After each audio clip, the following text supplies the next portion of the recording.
आपल्या पुढे आलेला ज्याचा उल्लेख मगाशी केला, मतदारसंघात 8 दिवस आबा फिरला नाही तोपर्यंत सगळ्यांची नावं त्याला पाठ झालेली, म्हणजे सगळ्यांची नावं सत्यजितला पाठ झालेली आहे.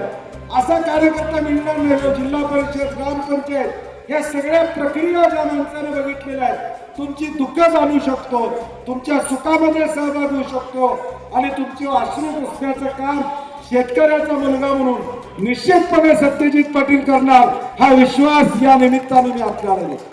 दुसरी एक ग्वाही आपल्याला जयंत पाटील साहेब द्यावी लागेल तुम्हाला आणि मला की दर 2-3 महिन्याला सत्यजित पाटील प्रत्येक तालुक्यामध्ये जनता दरबार घेतील. यावं लागेल महिना 2 महिन्यात एकदा.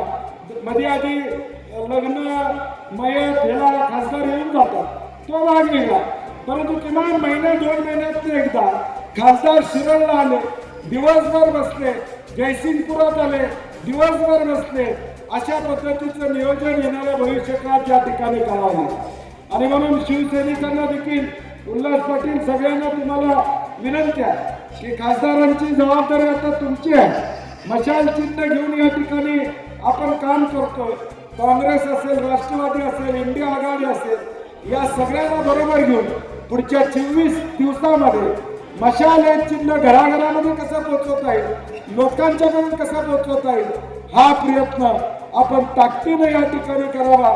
गणपतराव दादा ताकदीने या निवडणुकीमध्ये आज उतरलेले आहेत. दादा आपण काळजी करू नका, दादा आपण काळजी करू नका. जयंत पाटील साहेब आणि मी उजव्या आणि डाव्या बाजूला तुमच्या, काही काळजी करायचं कारण नाही. आम्ही कवच कुंडल म्हणून तुमच्या बरोबर आहोत. काळजी करू नका, काही टेन्शन घेऊ नका. कसलाही संघर्ष असू दे, उद्या कुठल्याही संघर्षाला जयंत पाटील साहेब आणि आम्ही कारखान्याच्या दारातून उभारू. काळजी करू नका.